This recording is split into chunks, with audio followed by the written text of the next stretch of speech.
बिस्मिल्लाहिर्रहमानिर्रहीम। अस्सलामुअलैकुम स्टूडेंट्स, हमने चैप्टर नंबर 13 का आगाज़ किया हुआ है। लास्ट वीडियो के अंदर हमने डिस्कशन की थी about the effects of current, जिसमें हमने हीटिंग इफ़ेक्ट देखा था, मैग्नेटिक इफ़ेक्ट देखा था और केमिकल इफ़ेक्ट देखा था।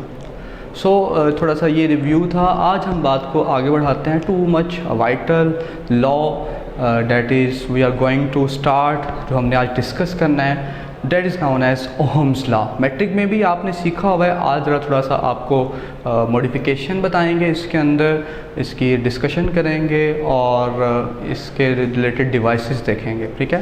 जो डिस्कशन है आज की हमारी, that is related to Ohm's law. Scientist name है ओहम।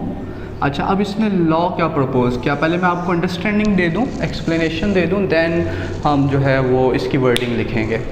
स्टूडेंट्स, ये आपके पास एक मेटेलिक वायर है। इस मेटेलिक वायर के साथ आपने क्या किया, एक सोर्स ऑफ पोटेंशियल डिफरेंस जो बैटरी है वो कनेक्ट कर दिया। This is positive terminal of the battery, this one is the negative terminal of the battery. जब आपने पोटेंशियल डिफरेंस लगाया, ये हम लास्ट टाइम डिस्कशन कर चुके थे कि अगर आप इसका जो लिंक है वो हटा दें तो जो करंट नेट है वो ज़ीरो होगा। हमने ये आपको बात बताई थी इस मेटेलिक वायर में से। तो पोटेंशियल डिफरेंस की मौजूदगी ज़रूरी है, तो फिर करंट का बहाव होगा। अब जो करंट है, इलेक्ट्रॉनिक करंट की अगर बात करें तो उसका डायरेक्शन क्या होगा, नेगेटिव से पॉजिटिव। और अगर कन्वेंशनल करंट की बात करें, वैसे मेटेलिक वायर में हम ये बात कर चुके हुए हैं कि जो करंट है that is due to the electrons. ठीक है। लेकिन मैंने बोला कि आपको पहली वीडियोस में ये बता चुका हूँ कि कन्वेंशनल करंट और इलेक्ट्रॉनिक करंट बराबर होते हैं, लेकिन डायरेक्शन ऑपोजिट होती है। ओके हो गया। This is the current which is passing through this metallic wire. अब ओहम ने ये कहा, this current which is passing through the metallic wire that is directly proportional to potential difference across the wire। क्या मतलब है इसका? मतलब ये कि वायर में से उतना ज़्यादा करंट पास करेगा जितना ज़्यादा पोटेंशियल डिफरेंस होगा। आप अगर अपनी बुक देखेंगे ना तो आपको रिलेशन पता कैसा मिलेगा, V is directly proportional to I। देखिए बेटा, इस तरह से लिखा जाता है, ये दो क्वांटिटीज़ होती हैं जिनके दरमियान रिलेशन आप बना रहे होते हैं। एक डिपेंडेंट होती है और एक इंडिपेंडेंट होती है। तो करंट यहाँ पे डिपेंडेंट है किस पे, V पे। V इंडिपेंडेंट है। V जितना ज़्यादा होगा उतना I ज़्यादा होगा, मतलब I V पे डिपेंड कर रहा है। ठीक है, V I पे डिपेंड नहीं कर रहा। तो इसीलिए इस रिलेशन को ऐसे लिखने की बजाय इस तरह से हो सकता है कि जहन में ये आ जाए कि V जो है वो डिपेंड कर रहा है I पे। ठीक है, तो I is proportional to V। लेकिन ये प्रोपोर्शनैलिटी तब तक बरकरार रहेगी, हमने इफेक्ट्स ऑफ करंट में बात की है मेरा बेटा, वो क्या कि ये प्रोपोर्शनैलिटी तब तक बरकरार रहेगी जब तक फिज़िकल स्टेट जो है वो सेम रहे। फिज़िकल स्टेट से क्या मुराद है, जो टेम्परेचर है ना इसका वो कांस्टेंट रहना चाहिए। अगर ये टेम्परेचर कांस्टेंट है तो ये रिलेशन बरकरार रहेगा। उसकी रीज़न मैं आपको बता दूँ, और ये हमने पिछले वीडियोस में 2 में इस बात कर ली है। देखिए, अगर टेम्परेचर कांस्टेंट नहीं ना होगा तो हीट प्रोड्यूस होगा, रेजिस्टेंस वेरी करेगा, रेजिस्टेंस बढ़ेगा। तो जब रेजिस्टेंस बढ़ेगा तो V चाहे ज़्यादा है लेकिन करंट ज़्यादा नहीं होगा, करंट ज़्यादा नहीं होगा। अगर ये बात अभी समझ नहीं आई तो मैं रिलेशन को आगे बढ़ाता हूँ, थोड़ा सा एक स्टेप लिखते हैं, समझ में आ जाएगी क्या बात। इस प्रोपोर्शनैलिटी साइन को ख़त्म करें तो कांस्टेंट आएगा, जो MCQs भी पूछा जाता है, that is equals to 1/R। तो अगर आपसे MCQs पूछा जाए ओहम्स लॉ में प्रोपोर्शनैलिटी कांस्टेंट क्या है, तो 1/R वाला ऑप्शन करेक्ट करना है। इधर रिलेशन में आओ ज़रा, इधर अगर मैं कह रहा हूँ ऐसे लिखें, अगर ऐसे लिखें तो V is equals to IR। इधर प्रोपोर्शनैलिटी कांस्टेंट क्या आता है, R, लेकिन इस कॉन्सेप्ट के अकॉर्डिंगली क्या आता है, 1/R। तो एक्यूरेट कौन से वाला है, 1/R, क्योंकि ये रिलेशन ठीक है। लिखने की में सिर्फ अगर इसकी बात करें तो क्या है, लेकिन कॉन्सेप्चुअल अगर बात करें डिपेंडेंस और इंडिपेंडेंस के हवाले से, इंडिपेंडेंट कौन है, डिपेंडेंट कौन है, तो ये वाली बात। अब यहाँ से R इधर आएगा तो V किसके बराबर आ जाएगा, V will be equals to IR। ये V इक्वल्स टू IR ऐसे आता है। This is the mathematical form of Ohm's law. This one is the mathematical form of Ohm's law. V is equals to IR ऐसे आता है, ना कि ऐसे आता है। मेरा बेटा बात समझ आ गया? बड़ा अहम बात है। मैं इसी बात को जो समझाया अब लिखूंगा ना तो फटाफट से समझ में आ जाएगा। चलें इस बात को लिखते हैं, ओहम्स लॉ का स्टेटमेंट लिखते हैं। क्या देखिएगा इसी बात को, current passing through conductor is current passing through conductor is directly proportional to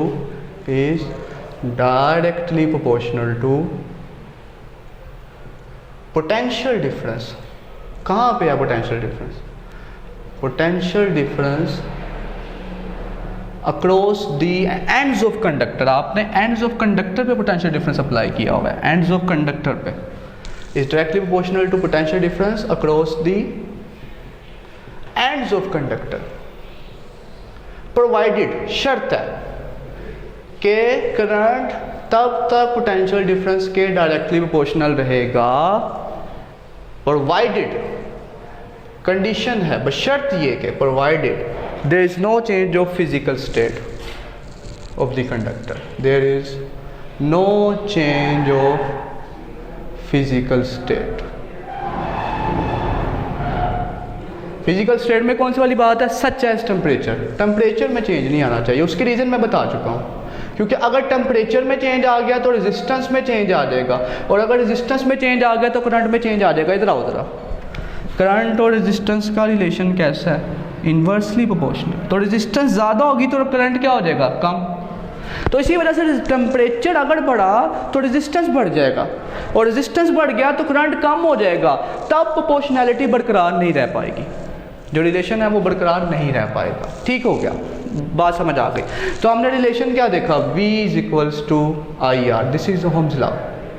R क्या है यहाँ पे? रेजिस्टेंस ऑफ द कंडक्टर, जो कि उसका एक प्रॉपर्टी है, resistance of conductor.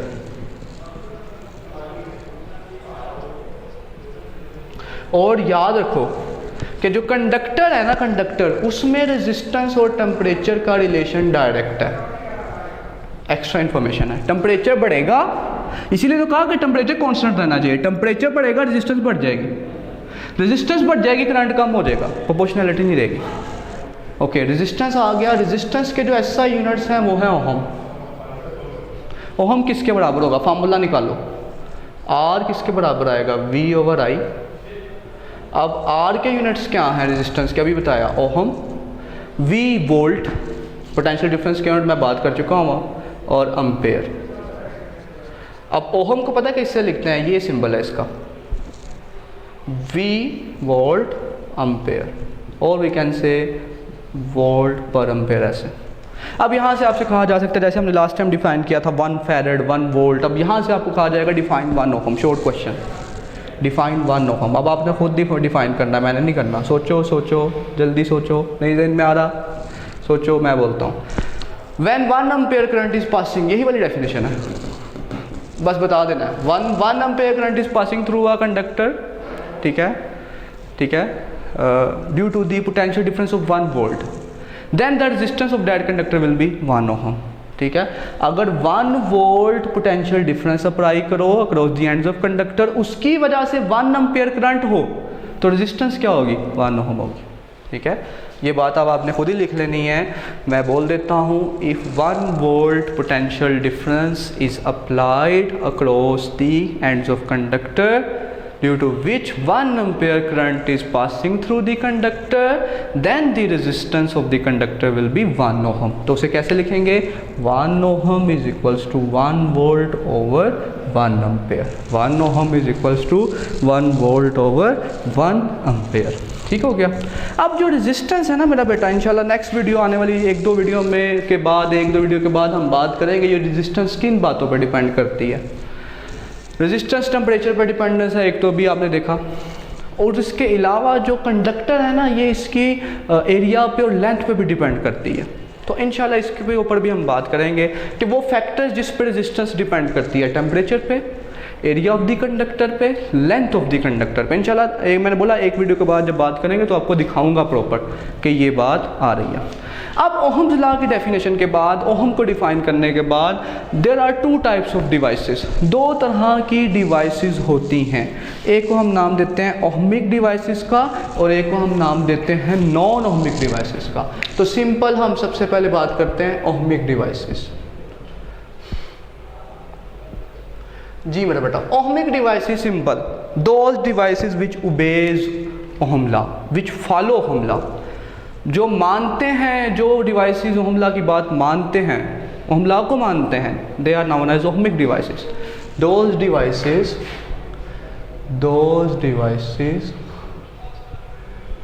Which obey Ohm's law. और सबसे जो अच्छी मतलब कि वो ये जो डिवाइसेस हैं वो कौन से वाली हैं एग्जांपल्स में, they are metals, obedient, most obedient, जो बात मानते हैं। ठीक है, एग्जांपल में मेटालिक कंडक्टर में कौन कौन आ सकता है? कॉपर आ सकता है, सिल्वर आ सकता है, गोल्ड आ सकता है। ठीक है, copper, silver, gold etcetera, these all are conductors, these all are metals. Got it? Okay, इसके बाद अब फॉर एग्जांपल कंडक्टर में पता है कैसा ग्राफ बनेगा आपके पास V और I के दरमियान। अब देखो ये ना कन्वेंशनली बात है मेरा बेटा, याद रखो कि जब आप ग्राफ बनाते हो ना तो एक एक्स एक्सिस होता है और एक वाई एक्सिस होता है। बात समझ आ रही है कि नहीं आ रही? हमेशा कन्वेंशनली एक्स एक्सिस पे आप क्या लेते हो? Independent quantity. तो इंडिपेंडेंट कौन है? V, यहाँ V ड्रॉ किया आपने, और डिपेंडेंट I को आप कहाँ ले गए? Y पे ले गए। डिपेंडेंट I को कहाँ पे ले गए? Y। अब मेटल्स के लिए इनका ग्राफ पता कैसे आता है? ओहम्स लॉ को फॉलो करते हैं, बिल्कुल स्ट्रेट आता है इस तरह से। क्या मतलब? इस पॉइंट पे देखो, जितना V है ना एक्स एक्सिस से उतना ही I है, इसे कहते हैं प्रोपोर्शनैलिटी। किसी भी पॉइंट को उठा लो, जितना V है, ये ग्राफ पढ़ने का तरीका है, उतना ही क्या है? I है। ये proportionality sign. Ohmic devices. Last बात, non ohmic devices. Non ohmic devices तो सिंपल, अब आपने डेफिनेशन करनी है, those devices which do not obey Ohm's law. ठीक है, दो devices which do not obey Ohm's law. अच्छा, इसकी एग्जांपल्स देखिएगा। पहली एग्जांपल इसकी है टंगस्टन फिलामेंट।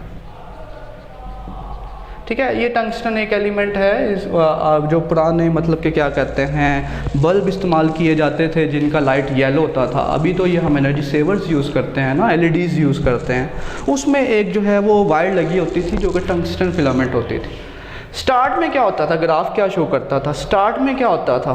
V और I के दरमियान ग्राफ स्टार्ट में बिल्कुल स्ट्रेट, ओहम्स लॉ ओबे हो रहा है। ये जो वैलिडेशन रह रही है ग्राफ की, उसकी रीज़न है कि रेजिस्टेंस कांस्टेंट है, टेम्परेचर कांस्टेंट है। टंगस्टन फिलामेंट में क्या होता था? स्टार्ट में अभी हीट नहीं प्रोड्यूस होती थी, टेम्परेचर कांस्टेंट होता था। तो आहिस्ता आहिस्ता क्या होता था? ये अपने रास्ते से डेविएट कर जाता था।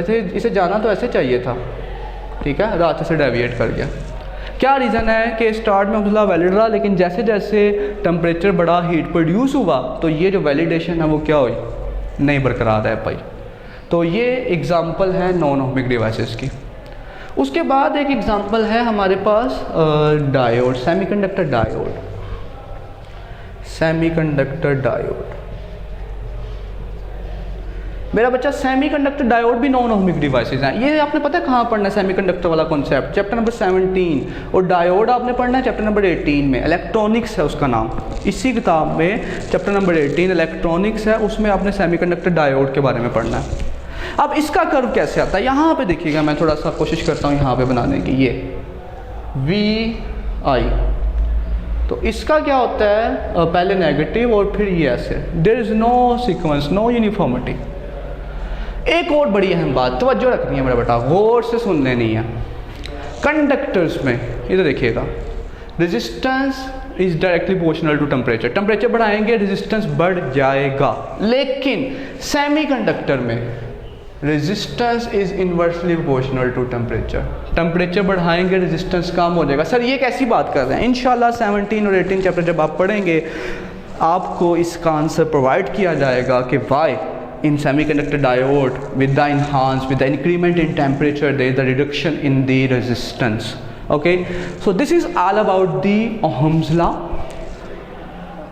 resistance, its unit ohm, what is 1 ohm, ohmic devices, non ohmic devices. Got it? So इंशाल्लाह इससे नेक्स्ट वीडियो के अंदर हम नया आर्टिकल लेके आएंगे. तब तक आप खुश रहें, अपना ख्याल रखें. अल्लाह हाफिज़.